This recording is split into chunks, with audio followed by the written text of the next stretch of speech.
Welcome to smart education X Y Z. आज हम बच्चों कक्षा 10 का जो इंग्लिश का मॉडल पेपर 9 है उसके बारे में डिस्कस करेंगे। चलो स्टार्ट करते हैं आज की वीडियो। तो बच्चों आज का जो पहला सवाल है जिसके अंदर हमें एक पैसेज दे रखा है, जिसको पढ़ करके हमें नीचे जितने भी क्वेश्चंस दे रखे हैं उनके आंसर करने हैं। चलो एक बार पढ़ लेते हैं किस प्रकार से यहाँ पर एक पैसेज दे रखा है। तो यहाँ पर लिखा हुआ Thomas Alva Edison invented electric light, यानी यहाँ पर बोला गया है कि जो थॉमस अल्वा एडिशन है उन्होंने जो बिजली, यानी यहाँ पर बोला गया है कि बिजली की रोशनी का आविष्कार किया था, यानी इलेक्ट्रिक लाइट का आविष्कार किया था। He loved to do experiments, यानी वो किससे प्यार करते थे बच्चों, वो प्रयोग करना और एंड आस्क फनी क्वेश्चंस, यानी वो क्या करते थे, प्रयोग करना और मजेदार सवाल पूछना पसंद करते थे। Once he asked his teacher how to kites could fly without wings, यानी यहाँ पर बोला गया है कि एक बार उन्होंने अपने शिक्षक से पूछा कि पतंग बिना पंख के कैसे उड़ सकता है। तो the puzzled teacher thought him to be stupid and naughty and turned him out of the school, यानी हैरान शिक्षक ने उन्हें बेवकूफ समझा और शरारती समझा और उन्हें स्कूल से निकाल दिया। He was just 8 years old when it happened, यानी ये जब यहाँ पर बोला है कि जब ये हुआ था तब वो कितने साल के थे बच्चों, 8 साल के। Edison's best teacher was his mother, यानी एडिसन की सबसे अच्छी शिक्षिका कौन थी बच्चों, उसकी माँ थी। कौन हो जाएगा, his mother. She answered his questions helped and guided him, यानी उन्होंने उनके सवालों के जवाब भी दिए और उनकी मदद भी की और उनको मार्गदर्शन भी दिया। One day he saw a bird, यानी एक दिन उन्होंने एक चिड़िया देखी। It ate some worms and flew, यानी वो कीड़े को उन्होंने कुछ कीड़े खाए और उड़ गई। Edison prepared a mixture of the pulped worms and made a maid servant drink it to see if she could also fly, यानी एडिशन ने कीड़ों का गुद्दा तैयार किया और नौकरानी को पिलाया ताकि देख सके कि वह भी उड़ सकती है या नहीं। He was warned by his mother not to repeat it once it imitated a hen and sat down on her eggs to hatch them, but he only broke the eggs and spoiled his shots, यानी यहाँ पर बोला गया है कि उनकी माँ ने उन्हें चेतावनी दी कि दोबारा ऐसा ना करे। एक बार उसने मुर्गी की नकल की और उसके अंडों पर बैठकर उन्हें सेने लगा, लेकिन उसने केवल अंडे तोड़ दिए और अपने सोर्स खराब कर दिए, यानी अपने कपड़े खराब कर दिए। तो बच्चों यहाँ पर हमें दे रखा है कि जो थॉमस एडिशन है उनके बारे में एक पैराग्राफ था कि वो शरारत करनों में बहुत ही ज़्यादा, यानी स्टार्टिंग से ही वो एक्सपेरिमेंट करते रहते थे, यानी नई नई चीज़ों पर प्रयोग करते रहते। तो चलो पढ़ लेते हैं। हु वॉज एडिशन, तो एडिशन कौन था बच्चों, ए साइंटिस्ट, यानी कौन थे, वो एक साइंटिस्ट थे। साथ ही बच्चों दूसरा सवाल है दूसरा है who was Edison's best teacher, यानी एडिशन है उनकी बेस्ट टीचर कौन थी बच्चों। तो यहाँ पर हमें बोला गया है कि उसकी माँ थी, यानी हिज मदर हो जाएगा, यानी उनकी जो बेस्ट टीचर है वो उनकी माँ थी। What did Thomas Alva Edison invent, यानी उन्होंने किसका आविष्कार किया था बच्चों, तो इलेक्ट्रिक लाइट का आविष्कार किया था। What did he love to do, यानी he loved to experiments and ask funny questions, यानी वो क्या करते थे बच्चों कि उन्होंने एक तो प्रयोग करना और फनी क्वेश्चंस करना बहुत ज्यादा पसंद था। Choose the similar word of the following, तो बच्चों इनोवेटेड, यानी हमें बताना है कि जो इनोवेटेड यानी बच्चों होता है नवाचार या नई चीज का आविष्कार करना। तो बच्चों इसका सिमिलर वर्ड बताना है, यानी हमें सिनोनिम्स बताना है। तो बच्चों अगर हम बात करें इसके सिनोनिम्स की तो क्या हो जाएगा बच्चों, इन्वेंटेड, यानी नई चीज की खोज करना। दूसरा है चूज द अपोजिट वर्ड, यानी यहाँ पर हमें विलोम शब्द बनाना है। सीरियस है बच्चों तो क्या हो जाएगा उसका फनी, यानी सीरियस का मतलब होता है गंभीर। क्या होगा बच्चों, सीरियस यानी गंभीर होना और फनी यानी क्या होना बच्चों, यहाँ पर मजाकिया होना। तो बच्चों ये हमारा पैसेज नंबर 1 था। इसी प्रकार हम दूसरा पैसेज भी पढ़ लेते हैं। यहाँ पर पढ़ करके नीचे जितने भी क्वेश्चन दे रखे हैं उनके हमें आंसर करने हैं। चलो एक एक लाइन करके सभी को पढ़ लेते हैं। बच्चों यहाँ पर है Shivaji the great was a very wise and brave king, यानी शिवाजी महाराज बहुत बुद्धिमान और बहादुर राजा थे। When Aurangzeb imprisoned him at Agra he thought of a clever plan and escape from there in 1660, यानी यहाँ पर बोला गया है कि जब औरंगजेब ने उन्हें आगरा में कैद किया तो उन्होंने एक चतुर योजना बनाई और 1666 में वहां से भाग निकले, यानी 1666 की बात हो रही है। At this time the whole of the Maharashtra was filled with great joy, यानी इस समय की बात है कि इस पर पूरे महाराष्ट्र में खुशी की लहर दौड़ गई। Aurangzeb on the other hand got furious and broke all the treaties made by him with Shivaji and began to trouble the small Maratha kingdom in many ways। यानी यहाँ पर बोला गया है कि दूसरी ओर औरंगजेब क्रोधित हो गया और उसने शिवाजी के साथ की गई सभी संधियां तोड़ दी और छोटे से मराठा साम्राज्य को इस तरह से परेशान करना शुरू कर दिया। तो Shivaji did not watch all this quietly, यानी यहाँ पर बोला गया है कि शिवाजी ये सब चुपचाप नहीं देख रहे थे। He at once decided to take suitable step to face the new danger, यानी उन्होंने तुरंत नए खतरे का सामना करने के लिए उपयुक्त कदम उठाने का फैसला किया। He consulted his brave and trusted generals like Pratap Rao Gurjar and Niraji Raoji, organise his own force and began to wrest fort after fort from the hands of the Aurangzeb. यानी यहाँ पर बोला गया है कि उन्होंने प्रताप राव गुर्जर और निरजी रावजी जैसे महान बहादुर और भरोसेमंद सेनापतियों से सलाह ले अपनी सेनाएं संगठित की और औरंगजेब के हाथों से एक के बाद एक किले छीनने लगे। The Maratha soldiers were determined even do die for Shivaji, यानी मराठा सैनिक शिवाजी के लिए मरने के लिए दृढ़ थे। This bravery and determination help them recover the forts under the Mughal possessions on after another such was the state of affairs in January 1670। यानी यहाँ पर बोला गया है कि इस बहादुरी और दृढ़ संकल्प ने उन्हें एक के बाद एक मुगल कब्जे वाले किलों को वापस पाने में मदद की। जनवरी 1970 में हालात ऐसे ही थे। अगला है बच्चों यहाँ पर दो, हालांकि Shivaji forces captured many fort in the Deccan he did not feel very happy till they took back the great and important fort of कोंडना। यानी यहाँ पर बोला गया है कि जो हालांकि शिवाजी की सेना ने दक्कन में कई किलों पर कब्जा कर लिया, लेकिन जब तक उन्होंने कोंडाना के महान और महत्वपूर्ण किले को वापस नहीं ले लिया तब तक उन्हें बहुत खुशी नहीं मिली थी या नहीं हुई थी। His mother Jijabai was also equally anxious that her son should get back the strategic fort soon. यानी यहाँ पर बोला गया है कि उनकी जो माँ थी जीजाबाई भी उतनी ही उत्सुक थी कि उनके बेटे को जल्द ही रणनीतिक किला वापस मिल जाना चाहिए। शी सेड टू हिम, यानी उन्होंने शिवाजी से कहा, I love the fort of Kondana because of its importance and unless that is taken back from the Mughals my heart will never be at rest. यानी यहाँ पर बोला गया है कि उन्होंने शिवाजी से कहा, शिवाजी मुझे कोंडाना का किला उसके महत्व के कारण बहुत पसंद है और जब तक इसे मुगल से वापस नहीं लिया जाता है मेरा दिल कभी शांत नहीं होगा। I am pleased to see the brave deeds of you Mughal Malvas and faithful generals who have so far driven out the Mughals from many a fort. I shall be happier if they can recaptures Kondana too as well as possible. यानी यहाँ पर बोला गया है कि उनको ही माँ ने कहा था कि मैं आप मावलों और वफादार सेनापतियों के बहादुर बड़े कारनामों को देखकर प्रसन्न हूँ जिन्होंने अब तक कई किलों से मुगलों को खदेड़ दिया। अगर वे जल्द से जल्द कोंडाना पर भी कब्जा कर ले तो मुझे और खुशी होगी। Shivaji felt immensely happy at this for he too had the same keen urge। he said, dear mother, your wish will be carried out and that too without delay। I will not enjoy a hearty meal or sound sleep till we recapture Kondana. यानी शिवाजी को यह सुनकर बहुत खुशी हुई क्योंकि उनमें भी वह तीव्र इच्छा थी। उन्होंने कहा, प्रिय माँ, आपकी इच्छा पूरी होगी और वह भी बिना किसी देरी के। जब तक हम कोंडाना पर कब्जा नहीं कर लेते मैं न तो भरपेट भोजन करूंगा और न ही गहरी नींद लूंगा। तो बच्चों यहाँ पर जो महान सम्राट शिवाजी थे, शिवाजी महाराज, उनके बारे में था पैसेज। अब हमें जितने भी क्वेश्चंस पूछे गए उनके आंसर करने हैं। पहला है हु इम्प्रिज्ड शिवाजी एट आगरा। यानी यहाँ पर बोला गया है कि शिवाजी को आगरा में किसने कैद किया था? तो बच्चों औरंगजेब ने किया था। तो यहाँ पर हम हु को हटा देंगे और हु की जगह क्या लगा देंगे? Aurangzeb imprisoned Shivaji at Agra. Which fort was the strategic fort? यानी यहाँ पर बोला गया है कि कौन सा किला सामरिक किला था? तो बच्चों the fort of Kondana was the strategic fort, यानी कोंडाना किला है उसके बारे में बताया गया है।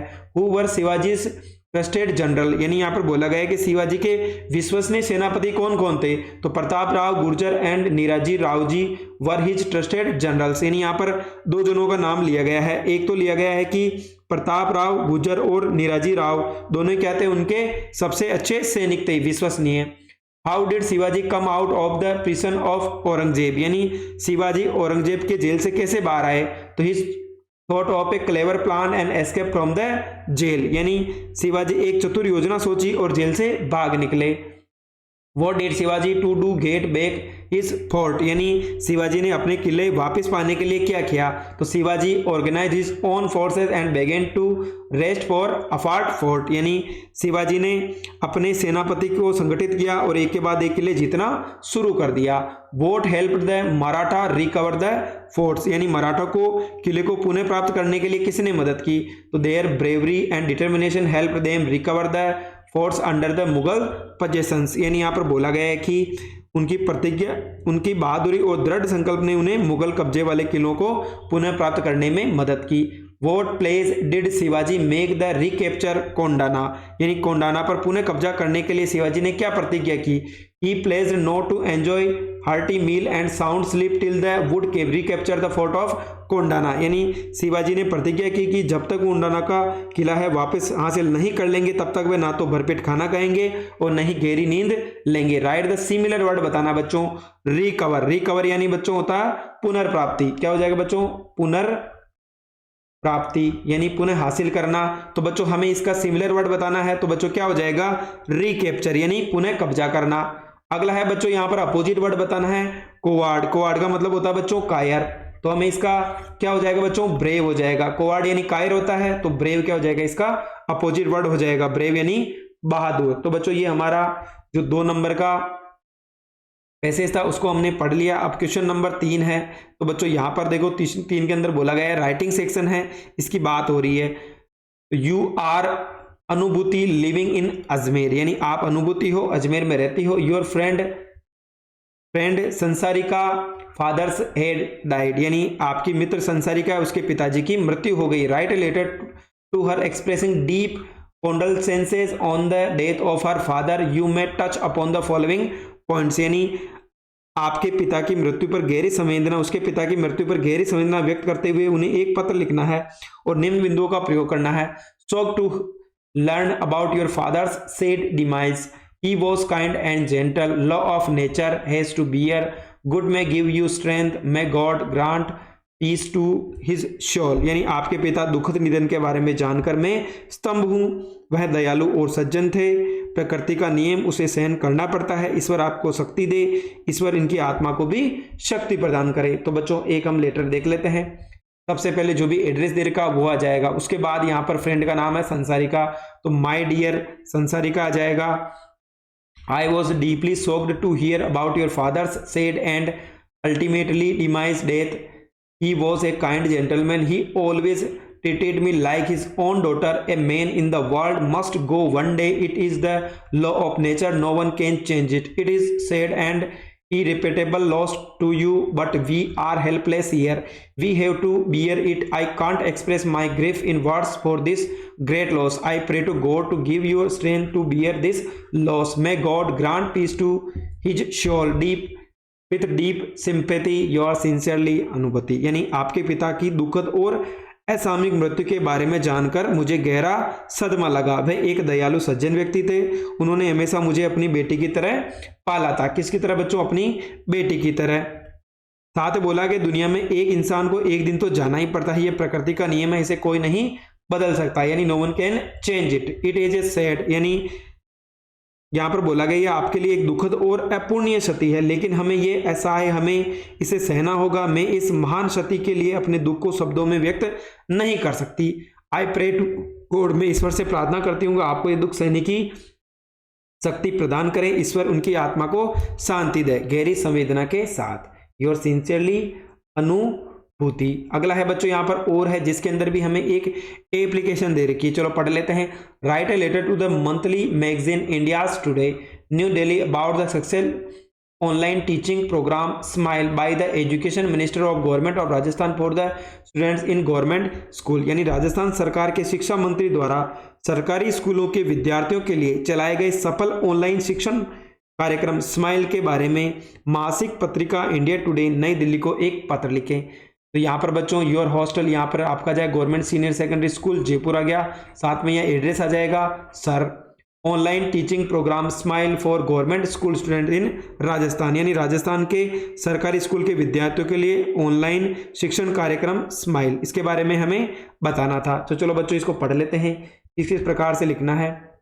तो the honourable education minister of Rajasthan has initiated the most visionary online teaching programme smile in the government school of Rajasthan during the कोविड-19 पीरियड्स, यानी यहाँ पर बोला गया है कि राजस्थान के माननीय शिक्षा मंत्री ने कोविड-19 महामारी के दौरान राजस्थान के सरकारी विद्यालयों में सबसे दूरदर्शी ऑनलाइन शिक्षण कार्यक्रम स्माइल की शुरुआत की है। Students from class 1 to 12 are given video teaching of their syllabus and verbal input in on mobile, यानी यहाँ पर बोला गया है कि जो कक्षा 1 से 12 तक के विद्यार्थियों को उनके पाठ्यक्रम की वीडियो शिक्षा दी जाती है और मोबाइल पर उनको इनपुट दिया जाता है। Students learn them and do homework and send it to their subject teachers, यानी यहाँ पर बोला गया है कि विद्यार्थी उसे सीखते हैं और अब होमवर्क करके अपने विषय के शिक्षकों को भेजते हैं। Their homework is printed and kept on record in schools, thus the students are able to keep their study continue. Parents and students are praising the minister, यानी यहाँ पर बोला गया है कि उनका होमवर्क प्रिंट करके स्कूलों में रिकॉर्ड के रूप में रखा जाता है। इस तरह विद्यार्थी अपनी पढ़ाई जारी रख पा रहे हैं। अभिभावक और विद्यार्थी इसे प्रशंसा कर रहे हैं। I hope you will provide a title piece of the useful piece of information in your magazine, मुझे आशा है कि आप अपनी पत्रिका में इस उपयोगी जानकारी को थोड़ा स्थान देंगे। धन्यवाद। योर ट्रूली प्रीति गुप्ता, यानी आपकी बहुदीय प्रीति गुप्ता। क्वेश्चन नंबर 4 है बच्चों, यहाँ पर हमें स्टोरी दे रखी है। चलो पहली स्टोरी है यहाँ पर हंग्री फॉक्स की है, यानी the fox and the crow, यानी जो पहली स्टोरी है बच्चों वो लोमड़ी और कौवे की है। Once a hungry fox was looking for food everywhere but to no use, यानी एक बार एक लोमड़ी, भूखी लोमड़ी हर जगह भोजन की तलाश कर रही थी लेकिन कोई फायदा नहीं हुआ। She show A crow with A bit of beard in its mouth, यानी उसने एक कौवा देखा जिसके मुंह में रोटी का टुकड़ा था। The fox wanted to get the bit of bread, यानी लोमड़ी रोटी का टुकड़ा पाना चाहती थी। She thought of a plan, यानी उसने एक तरकीब सोची। She praised the shape of crow's beak and asked it to sing a sweet song for her, यानी उसने तरकीब सोची, उसने कौवे की चोंच की आकृति की प्रशंसा की और उससे कहा कि वह उसके लिए एक मधुर गीत गाए। The crow was puffed up on hearing its praise, यानी जो कौवा था उसने प्रशंसा सुनकर कौवा फूल गया। It open his mouth to sing, यानी उसने गाने के लिए अपना मुंह खोला। The bit of bread fell down from its mouth, यानी जो रोटी का टुकड़ा था उसके मुंह से गिर गया। The fox took it and ran away, यानी जो लोमड़ी थी उसने उसे ले लिया और भाग गई। द क्रो रिपेंडेंट ऑन इट्स फोली, यानी जो कौवा था वो मूर्खता पर पछताया। तो मोरल है नेवर बिलीव फ्लेटर्स, यानी यहाँ पर बोला गया है कि कभी भी चापलूस की कभी भी विश्वास नहीं करना चाहिए, यानी जो चापलूस व्यक्ति है उनका विश्वास नहीं करना चाहिए। अगर बच्चों यहाँ पर हम बात करें तो हमारे पास यहाँ पे जो दूसरा जो हमें एक स्टोरी और दे रखी है जिसके बारे में है, चलो एक बार देख लेते हैं किसके बारे में हमें स्टोरी दे रखी है। चलो बच्चों यहाँ पर जो दूसरी स्टोरी हमें दे रखी है वो है a shepherd boy is employed to guard sheep, यानी बच्चों ये हो जाएगी एक shepherd boy and the wolf, यानी यहाँ पर दूसरी जो स्टोरी है गडरिया और एक भेड़िया की है, यानी जो क्या करता है बच्चों भेड़ चराने जाता है और एक क्या हो जाएगा यहाँ पर भेड़िया। There was a shepherd boy, यानी एक चरवाहा लड़का था। He was employed to guard sheep, यानी वह भेड़ों की रखवाली के लिए रखा गया था। He guarded the sheep for several days, यानी उसने कई दिनों तक भेड़ों की रखवाली की। He got tired of that monotonous work, यानी वह उस नीरस काम से थक गया था। One day he shouted wolf as a joke, यानी एक दिन उसने मजाक में भेड़िया भेड़िया चिल्लाया। All of the villagers hastened to his help, यानी सभी गांव वाले उसकी मदद के लिए दौड़े। But they found no wolf there, यानी उन्होंने कोई भी भेड़िया नहीं मिला। The boy laughed at them, यानी वो जो लड़का था उन पर हंसा। द विलेजर्स गॉट एंग्री, यानी जो गांव वाले थे वो नाराज हो गए। The boy played the same joke again after a few days, यानी उस लड़के ने जो सेम काम था वो उसी तरह की मजाक कुछ दिनों बाद वापस की। The same villagers came running but some other villagers took no notice, यानी एक बार उसने यही चीज जब वापस की तो गांव वाले दौड़ के आए, लेकिन कुछ लोग गांव वालों ने उस पर ध्यान नहीं दिया। दे शो नो वॉल्फ देर, यानी उन्होंने वहां पर कोई भी भेड़िया नहीं देखा। वन डे ए वॉल्फ रियली कम, यानी एक दिन वो जो भेड़िया था वास्तव में आ गया। He shouted wolf wolf but the villagers took no notice of his cry. The wolf killed many sheep, यानी एक दिन सचमुच में एक भेड़िया आ गया, उसने भेड़िया भेड़िया चिल्लाया, लेकिन गांव वालों ने उसकी चीख का कोई ध्यान नहीं दिया और भेड़िए ने कई भेड़ को मार के खा गया। तो बच्चों मोरल है nobody trust a liar और once a liar always a liar, यानी कोई भी झूठ बोलने वाले पर भरोसा नहीं करता है, या जो एक बार झूठ बोला वह हमेशा झूठा रहता है। अगला है बच्चों, यहाँ पर हमें पैराग्राफ लिखना है। यहाँ पर हमें दे रखा है एक ड्राइंग दे रखी है, पिक्चर्स, इसको देख करके हमें करना है। तो वाटर डिजीज दे रखा है, यहाँ पर डेंस दे रखा है, ड्रिंक क्लीन वाटर पीना चाहिए, कीप सराउंडिंग क्लीन रखना चाहिए। तो बच्चों यहाँ पर अगर हम बात करें तो यहाँ पर देखो डिजीज हेल्थ एंड क्लीनिनेस, यानी यहाँ पर रोग स्वास्थ्य और स्वच्छता के बारे में एक निबंध लिखना है।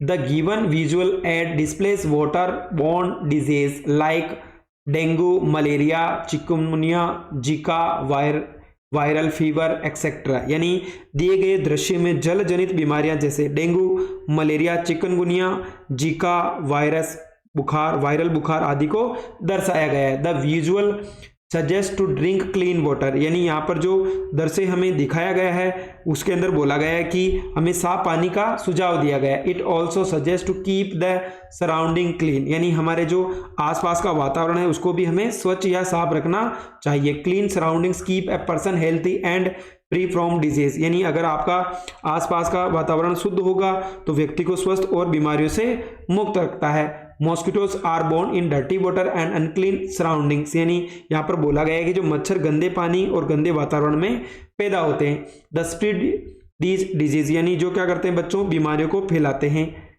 We still don't have proper treatment for these disease, यानी अभी भी बच्चों यहाँ पर ये जो बीमारियां हैं अभी भी इनका कोई उचित इलाज नहीं है। Precautions is better than the cure, यानी यहाँ पर बोला गया है कि सावधानी इलाज से बेहतर है। We should keep our body covered so that the mosquitoes of these disease may not bite us, यानी हमें अपने शरीर को ढक कर रखना चाहिए ताकि इन बीमारियों के मच्छर हमें ना काटे। साथ ही बच्चों एक और के अंदर और दे रखा है हमें जो भी एक पैराग्राफ है। Do you know use joke applications online exams, job applications online exams, paying off bills, no results, get reservation etc. and abuse net chat, pornography etc. of internet. Write a paragraph in about 80 words telling what are the uses of internet or what are its abuses, यानी यहाँ पर बोला गया है कि आपको है ना बच्चों इंटरनेट के ऊपर एक क्या लिखना है, पैराग्राफ लिखना है जिसके अंदर इसके जो फायदे हैं वो भी बताने हैं और इसके क्या क्या नुकसान होने वाले हैं वो भी बताने हैं। चलो एक बार हम इसको किस प्रकार से लिखेंगे। The internet it's use and abuses, यानी यहाँ पर बच्चों इसके उपयोग और दुरुपयोग क्या क्या है। तो internet has its use and abuses, यानी इंटरनेट के अपने उपयोग भी है और दुरुपयोग भी है। It has a number of uses, यानी इसके कई उपयोग है। We can access internet for any piece of information about a government, यानी हम किसी सरकारी विभाग या निजी संगठन के बारे में कोई भी जानकारी इंटरनेट से प्राप्त कर सकते हैं। Department or a private organizations, job inquiries can be accessed by the internet, यानी यहाँ पर बोला गया है कि नौकरी से जुड़ी पूछताछ इंटरनेट से प्राप्त की जा सकती है। Online examination can be taken by using internet, यानी इंटरनेट के द्वारा हम ऑनलाइन परीक्षाएं भी दे जा सकते हैं और ले सकते हैं। Prominent personalities can be consulted, यानी यहाँ पर बिलों का भुगतान भी किया जा सकता है, बिल कैन बी पेड कर सकते हैं। Exam result can be seen, यानी एग्जाम का रिजल्ट भी देखा जा सकता है। Rail bus A reservation can be received, यानी यहाँ पर बोला गया है कि रेल और बस और हवाई जहाज के जो आरक्षण है वो भी प्राप्त कर सकते हैं। But internet has its abuses, यानी इंटरनेट के खुद के दुरुपयोग भी है। It may lead to obscenity, net chat is also harmful, online fraud, gambling and increase screen time due to its are some of its abuses, यानी यहाँ पर बोला गया है कि इंटरनेट के अपने दुरुपयोग भी है, इससे अश्लीलता फैलती है, नेट चैट भी हानिकारक है, ऑनलाइन धोखाधड़ी, जुआ और इसके कारण स्क्रीन टाइम में वृद्धि इसके कुछ दुरुपयोग भी है। अगला है बच्चों अगर हम बात करें तो अगला जो हमारा सेक्शन नंबर सी है जिसके अंदर हमें ग्रामर वाला पोर्शन करना है। चलो एक एक करके हम ग्रामर को भी हल करने का प्रयास करते हैं कि हम ग्रामर के जितने भी पोर्शंस है उनको हमें कैसे हैंडल करना चाहिए। तो बच्चों जो पहला सवाल है जिसके अंदर हमें बोला गया है यहाँ पर कि देखो फिर यहाँ पर कुछ हमें खालिस्तान दे रखे जिनको हमें फिल करना है। पहला सवाल है Rajiv dropped his mobile while he the bus, यानी बोर्डिंग, यानी यहाँ पर बोला गया है कि बच्चों राजीव है बस में चढ़ते समय, बोर्डिंग का मतलब होता है बच्चों चढ़ते समय उसने अपना मोबाइल गिरा दिया। तो बच्चों यहाँ पर देखो अगर हम बात करें तो व्हाइल कब आता है, जब दो वर्क एक साथ हो रहे हो। तो बच्चों यहाँ पर ड्रॉप हो गया यानी उसका जो मोबाइल था वो गिर गया। कब गिर गया था, जब वो बस में बैठ रहा था। तो बच्चों यहाँ पर इधर फास्ट टेंस है तो इधर भी पास्ट ही आएगा, लेकिन यहाँ पर क्या आएगा बच्चों, ही वॉज बोर्डिंग। क्या आ जाएगा बच्चों, बोर्डिंग, क्योंकि दोनों काम किस में होने चाहिए बच्चों, पास्ट में है तो दोनों पास्ट में आएंगे। और व्हाइल के साथ हमेशा किसका प्रयोग किया जाता है, यानी यहाँ पर कंटिन्यूस टेंस तो आएगा साथ में हमें आईएनजी लगाना ही है। पास्ट है तो वो जाएगा, अगर प्रेजेंट होता तो हम इज का यूज करते हैं यहाँ पर। तो क्या आ जाएगा बच्चों, पहले का आंसर वॉज बोर्डिंग। अगला है please avoid here it is library, यानी यहाँ पर बोला गया है कि यहाँ बातचीत करने से बचें। ये क्या है बच्चों, एक लाइब्रेरी है। तो यहाँ पर क्या आ जाएगा, प्लीज अवॉइड क्या आ जाएगा बच्चों, टॉकिंग, यानी बात करना। अवॉइड के बाद किसका प्रयोग करेंगे बच्चों, आईएनजी वर्ब का। Choose the correct verb from the given alternatives, यानी यहाँ पर हमें सही वर्ब का यूज करना है। Bye the next year he in this office for 5 years, तो बच्चों यहाँ पर 4 सीन्स का प्रयोग हो रहा है। साथ ही by the next year, next का मतलब हो गया बच्चों के आने वाले समय की बात की जा रही है, यानी future continuous, future perfect continuous tense की बात हो रही है। तो बच्चों यहाँ पर हेल्पिंग वर्ब की अगर बात करें तो विल हैव वर्कड आ जाएगा। क्या आ जाएगा, bye the next year he will have worked in this office for 5 years, यानी उसको अगले साल इसी ऑफिस में काम करते हुए 5 साल पूरे हो जाएंगे। My father had gone to the office before my mother food, यानी यहाँ पर बोला गया है कि मेरे पिताजी मेरी माँ के खाने से पहले ही ऑफिस चले गए थे। तो बच्चों देखो बिफोर है, उसके पहले हेड प्लस थर्ड है, तो इधर हमें सेकंड फॉर्म का प्रयोग करना है। तो माई मदर क्या जाएगा बच्चों, प्रीपेयर्ड।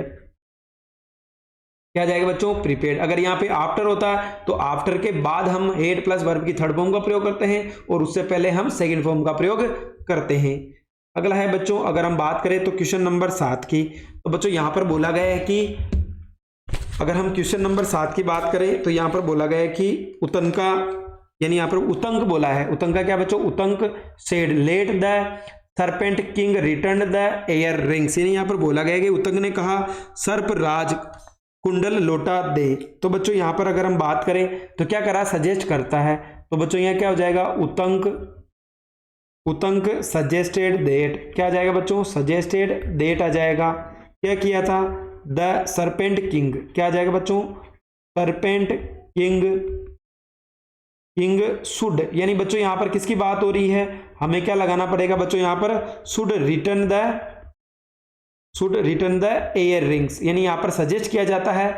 तो बच्चों किसका प्रयोग हो जाएगा, यहां पर हमें क्या करना है, सजेस्ट करना है और साथ में कनेक्टर क्या आ जाएगा, यहां पर डेट आ जाएगा और लेट से स्टार्ट हुआ है बच्चों, तो हमें क्या करना है, यहां पर शुड का प्रयोग करना है। अगला है बच्चों कि he said what a beautiful picture this is, यानी उसने कहा कि क्या कितनी सुंदर चित्र है। तो बच्चों यहां पर आ जाएगा ही एक्सक्लेम्ड, कि किसका प्रयोग होगा बच्चों, ही एक्सक्लेम्ड विथ सरप्राइज। क्या आ जाएगा बच्चों, सरप्राइज। डेट साथ ही बच्चों 2 बार हम डेट का प्रयोग करेंगे। डेट पिक्चर, यानी डेट पिक्चर की बात हो रही है। दिस है तो बच्चों क्या हो जाएगा, डेट पिक्चर वॉज, यानी प्रेजेंट है तो किस में बदल जाएगा बच्चों, पास्ट में, वॉज वेरी ब्यूटीफुल। तो बच्चों यहां पर देखो he said what a beautiful picture, तो यहां पर क्या आ जाएगा, ही एक्सक्लेम्ड विथ सरप्राइज। साथ ही बच्चों यहां पर अगर हम बात करें तो यहां पर जो हमें यूज करना है डेट कनेक्टर्स का प्रयोग करना है और यहां पे किस दिस का क्या हो जाएगा बच्चों, डेट पिक्चर हो जाएगी। इन दिस पिक्चर की जगह क्या लगा देंगे, डेट पिक्चर। और बाकी प्रेजेंट सिंपल है, यहां पर सेड है तो हमें पास्ट टेंस का यूज करना है, तो क्या हो जाएगा बच्चों, यहां पर हमारा वॉज का प्रयोग होगा। अगला है fill in the blanks with the verb agreement का प्रयोग करना है। Either Hari or his brothers taken my purse, यानी बच्चों यहां पर बात की जा रही कि या तो हरी या उसके ब्रदर्स ने मेरा क्या लिया है बच्चों, पर्स लिया है। तो बच्चों यहां पर क्या आ गया, हिज ब्रदर्स, यानी एक से ज्यादा है तो किसका प्रयोग करेंगे हम, हैव का प्रयोग करेंगे। अगला है the cost of all these articles Ryzen has have, तो बच्चों यहां पर the cost of all the articles, यानी कॉस्ट एक ही है तो किसका प्रयोग होगा, हैज का प्रयोग। अगला है क्वेश्चन नंबर, अगर हम नो की बात करें तो हमें पैसिव वॉइस में कन्वर्ट करना है। Shut all the gates. तो बच्चों ये हमारा इंपेरेटिव सेंटेंस हो गया। तो हमें किससे स्टार्ट करना है बच्चों, let all the gates, let all the gates. बच्चों यहाँ पर क्या लग जाएगा, लेट के साथ बी का प्रयोग होगा। और शट की अगर थर्ड फॉर्म की बात करें तो तीनों फॉर्म क्या होती है इसकी, सेम ही होती है। यहाँ पर बच्चों इंपेरेटिव सेंटेंस है यानी लेट से स्टार्ट होगा, सब्जेक्ट क्या होगा, ऑल द गेट्स, उसके बाद हमें बी का प्रयोग करना और क्या आ जाएगा बच्चों, शट की थर्ड फॉर्म शट ही होती है। अगला है who has locked the door. तो बच्चों हु का क्या होता है, बाय हुम, यानी जब भी हु आता है तो हम क्या लगाते थे बच्चों, बाय हुम। और यहाँ पर कौन सा टेंस है, हैज लॉक्ड, यानी प्रेजेंट परफेक्ट टेंस है। तो बच्चों प्रेजेंट परफेक्ट किस में बदल जाएगा, प्रेजेंट परफेक्ट कंटिन्यूअस में बदल जाएगा। तो क्या आ जाएगा, by whom has the door. और साथ ही क्या आ जाएगा बच्चों, यहाँ पर हमें बीन भी लगाना है, बीन लॉक्ड। लॉक के थर्ड फॉर्म क्या हो जाएगी बच्चों, लॉक्ड, क्योंकि यहाँ पर जो प्रेजेंट परफेक्ट टेंस है वो प्रेजेंट परफेक्ट कंटिन्यूअस में बदल जाएगा, यानी हैज बिन के अंदर कन्वर्ट हो जाएगा और हमेशा वर्ब की थर्ड फॉर्म का प्रयोग हमें करना है। अगला है framing question, she talks in elegant manner, यानी यहाँ पर बोला गया है कि अगर वो जो लड़की है बच्चों वो किस तरह से बात कर रही है। यहाँ पर बोला गया है हमें क्वेश्चन नंबर 9 के अंदर की, यहाँ पर उस लड़की ने बोला सी टॉक्स इन एलिजेंट मैनर, वह कैसे बात करती है।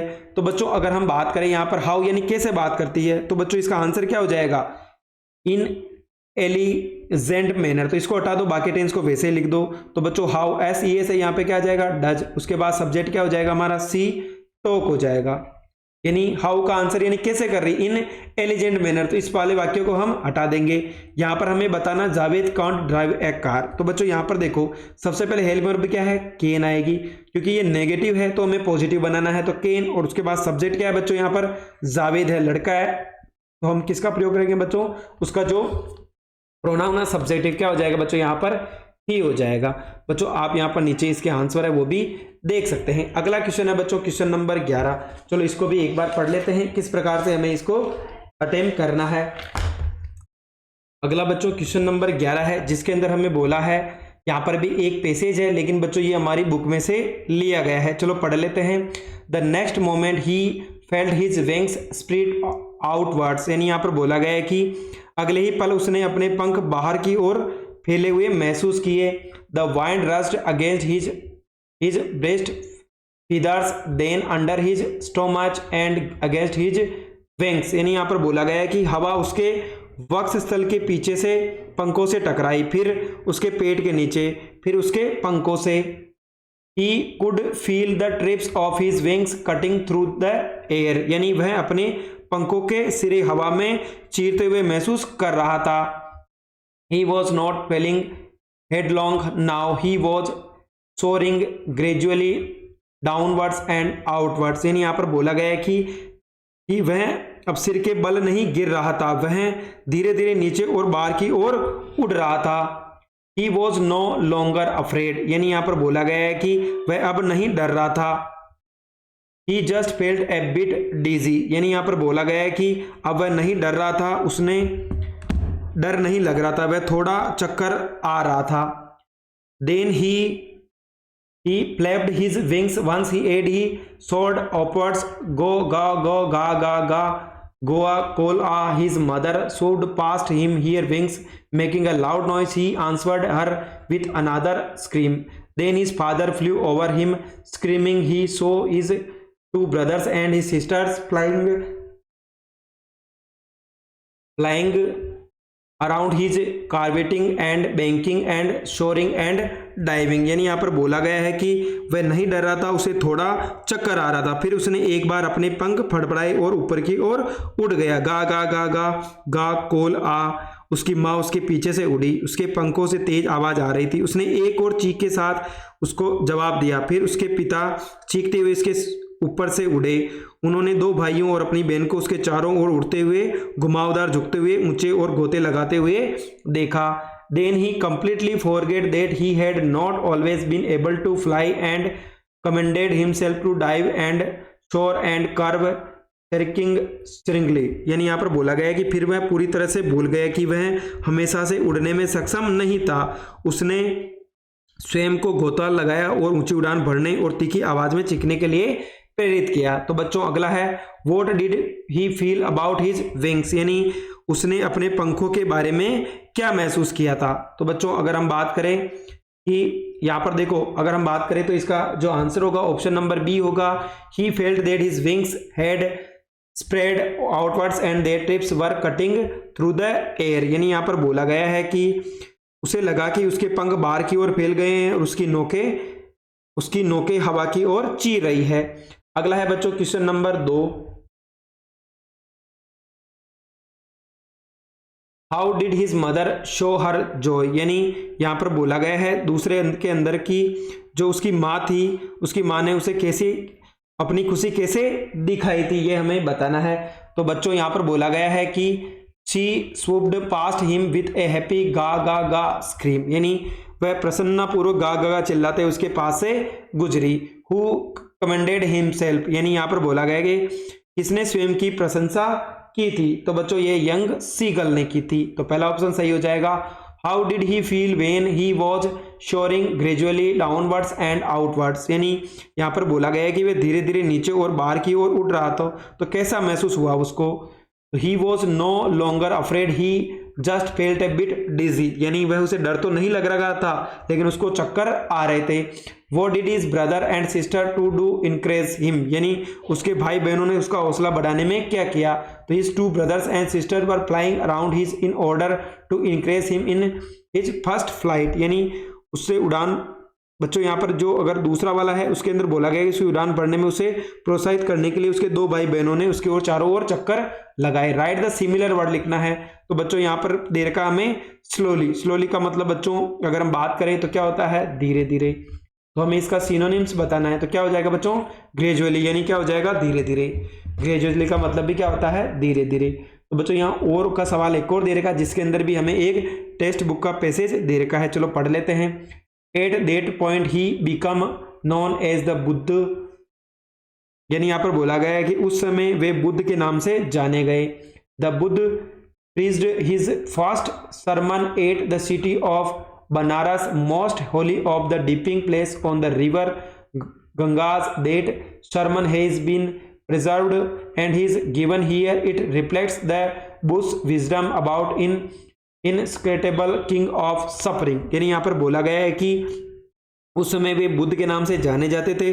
बुद्ध ने अपना पहला उपदेश बनारस शहर में दिया था, जो गंगा नदी के किनारे सबसे पवित्र स्थान है। उस उपदेश को सुरक्षित रखा गया है और यहाँ दिया गया है। यह बुद्ध की एक रहस्यमयी तरह की बुद्धि को दर्शाता है।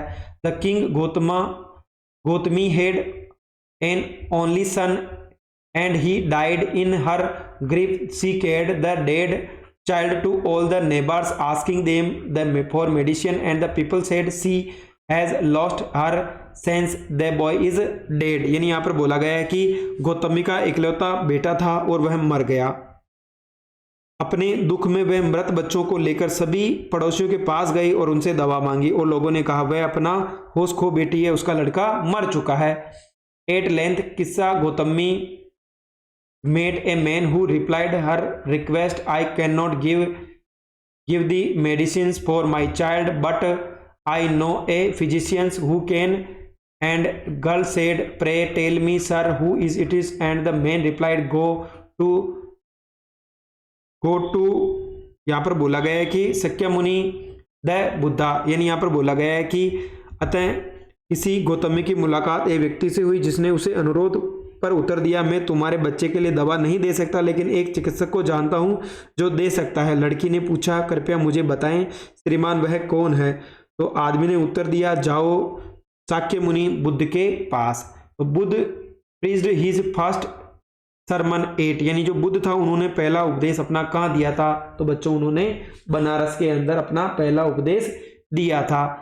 What happened to the son of किस्सा गौतमी। यानी जो किस्सा गौतमी के पुत्र के साथ क्या हुआ था। तो बच्चों he had died, यानी वो मर चुका था। Which river is Banaras situated on। यानी यहाँ पर बनारस किस नदी के किनारे पे है। तो बच्चों वो हो जाएगा गंगा नदी के किनारे।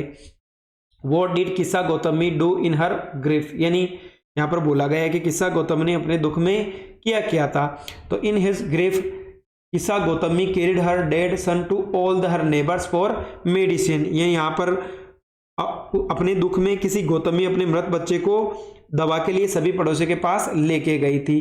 What did the man say to किस्सा गौतमी, यानी उस आदमी ने किस्सा गौतमी से क्या कहा था। The man said to किस्सा Gautami that he could not give her son medicine but he knew a physician who would give her medicine, यानी उसने जवाब दिया कि उसने बेटे को वह दवा तो नहीं दे सकता लेकिन वह एक चिकित्सक को जानता है जो उसे दवा दे सकता है। यहाँ पर बच्चों सिमिलर वर्ड बताना है। यहाँ पर बच्चों हो जाएगा सेव, सेव यानी क्या होता है बच्चों, बचाना, तो इसका सिमिलर वर्ड हो जाएगा प्रिजर्व्ड। क्या हो जाएगा बच्चों, प्रिजर्व्ड, यानी क्या होता है बच्चों, संरक्षित यानी सेव करना या बचाना। अगला है बच्चों क्वेश्चन नंबर 12 है, जिसके अंदर हमें 4 में से 3 प्रश्न के आंसर करने हैं, यानी हमें 4 प्रश्न दिए जाएंगे तो हमें किसके आंसर करने हैं बच्चों, यहाँ पर 3 के आंसर करने हैं। प्रत्येक प्रश्न हमारा 2 नंबर का होने वाला है। चलो एक बार इसको पढ़ लेते हैं किस प्रकार के आंसर हमें करने हैं। तो पहला सवाल है why was the young seagull alone on the ledge, यानी युवा सीगल अपन अकेला किनारे पर क्या था, यानी किनारे पर क्यों था। तो बच्चों The young seagull was alone on the ledge because his family members had flown to the opposite cliff but he was scared to fly, यानी युवा सीगल चट्टान पर अकेला था क्योंकि उसके परिवार के सदस्य विपरीत चट्टान पर उड़ गए थे लेकिन वह उड़ने से डर रहा था। Who invites the comment he is dressed like a pedder, why, यानी उसने पेडर की तरह कपड़े पहने हैं, ये टिप्पणी किसने आमंत्रित की और क्यों। तो anyone who wears a half pant which reaches just below the knee invites this comment, it is so because in those good old days a pedder used to wear such types of dress, यानी यहाँ पर बोला गया है कि जो कोई भी घुटनों से नीचे तक की हाफ पैंट पहनता है उसे ये टिप्पणी मिलती है, इसलिए ऐसा है क्योंकि उन्हें अच्छे पुराने दिनों में पेडर इस तरह की पोशाक पहनते हैं। Why are the people of Coorg considered of Greek descent, यानी यहाँ पर बोला गया है कि कुर्ग के लोगों को ग्रीक वंश क्यों माना जाता है।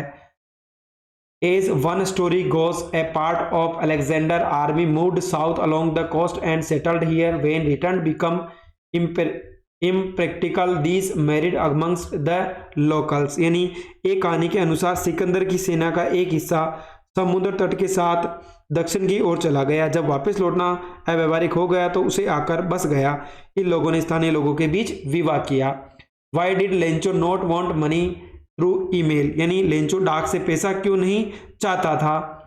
Lencho did not want money through mail because he thought that post office employees were a bench of crooks they had cheated him earlier, यानी लेंचो डाक से पैसा नहीं लेना चाहता था क्योंकि उसे लगता था कि डाकघर के जो कर्मचारी वो बदमाश है, उन्होंने पहले भी उससे धोखाधड़ी की थी। अगला है बच्चों क्वेश्चन नंबर 13, जिसके अंदर हमें 2 में से एक क्वेश्चन का आंसर करना है। चलो पढ़ लेते हैं। What effect did the policy of apartheid produce on the people of south America, यानी रंगभेद की नीति का दक्षिणी अफ्रीका के लोगों पर क्या प्रभाव पड़ा।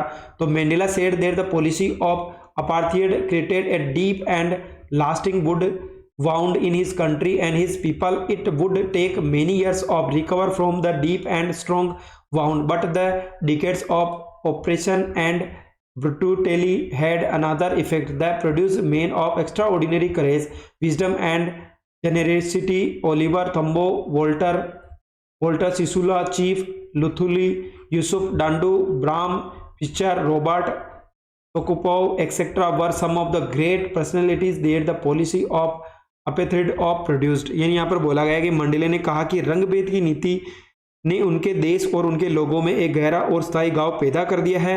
उस गहरे भाव से उभरने के लिए कई साल लग जाएंगे, लेकिन दशकों के उत्पीड़न और क्रूरता का एक और प्रभाव भी था। उसने असाधारण साहस, बुद्धि और उदारता वाले लोगों को जन्म दिया। ओलिवर टेम्बो, वोल्टर सिसुलू, चीप लुथुलू, यूसुफ दादू, ब्रैम फिशर, रॉबर्ट सोबुके आदि कई महान व्यक्ति थे जिन्होंने रंगभेद की नीति को जन्म दिया। Why did Anne start to write in a diary, यानी एनी ने डायरी लिखना शुरू क्यों किया था। तो Anne says that she had no friend, she did not have any intimate friend in home she could confide her sacred thoughts and feelings. It is not that she was alone. She had her parents who were very loving, an elder sister and about 30 people whom she could call friends, but she had no true friends. She could think of only having a good time with friends. She could not open her heart to them. The diary was going to be something like a true friend to her. Therefore she wanted to write a diary. यानी any कहती है कि उसका कोई दोस्त नहीं था, उसका कोई अतरंग मित्र नहीं था जिसके साथ वह अपनी गुप्त विचार और भावनाएं साझा कर सके।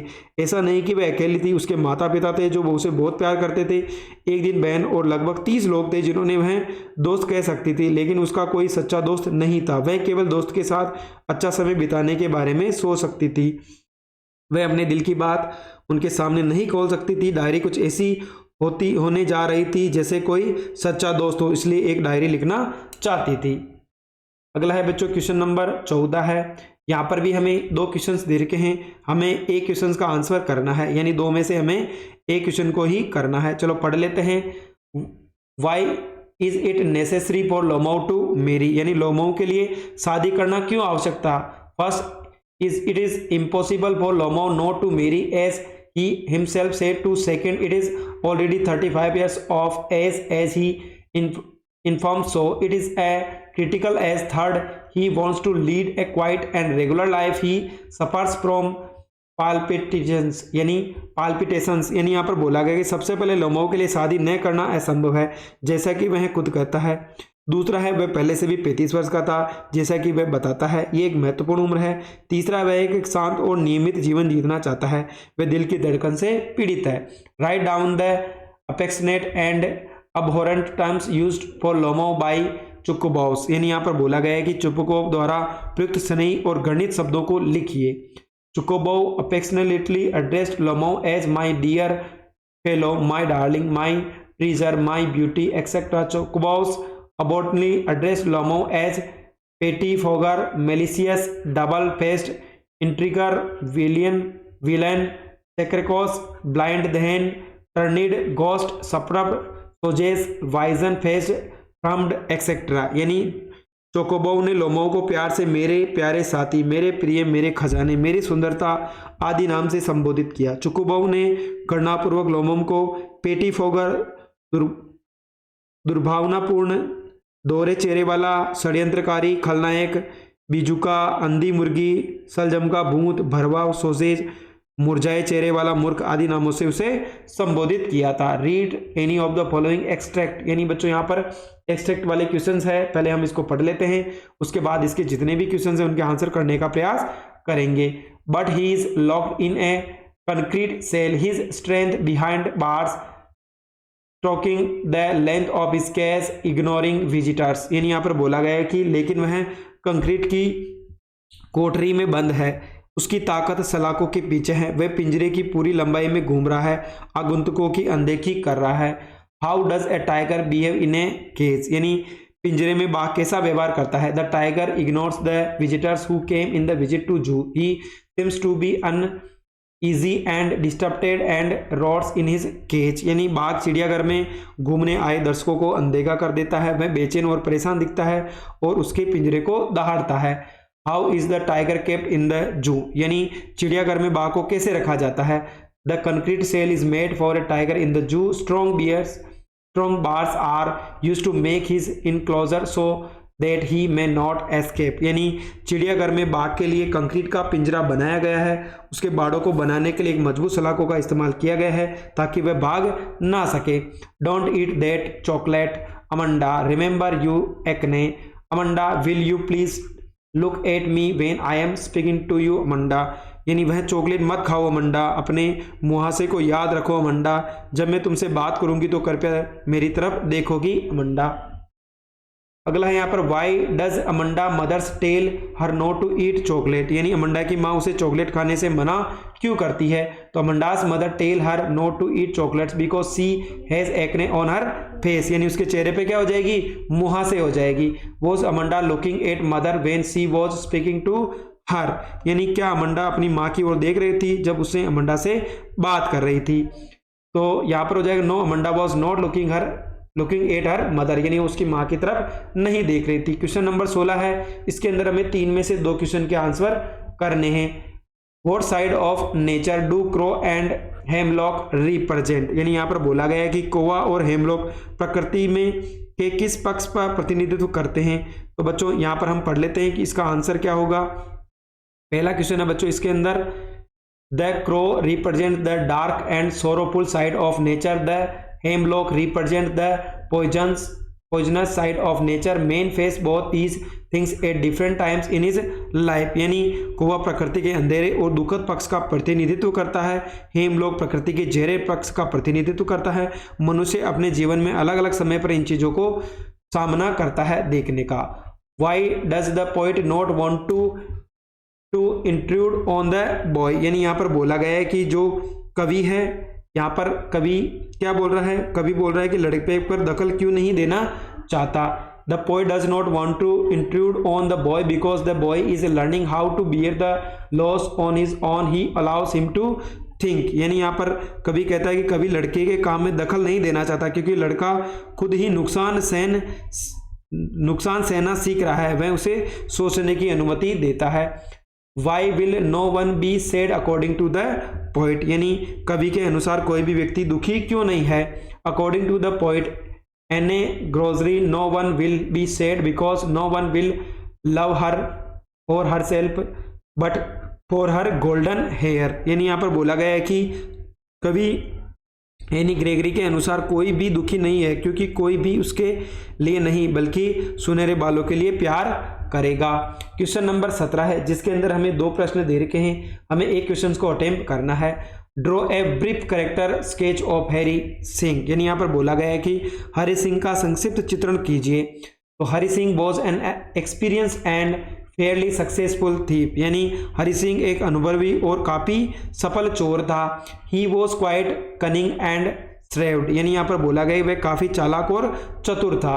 ही try to get close to Anil to flattery. यानी यहाँ पर बोला गया है कि वह चापलूसी के जरिए अनिल के करीब आने की कोशिश कर रहा था। He change his name every month to escape from police and his former employers. यानी वो क्या करता था, पुलिस और अपने जो पुराने मित्र थे उनसे बचने के लिए हर महीने अपना नाम बदलता रहता था।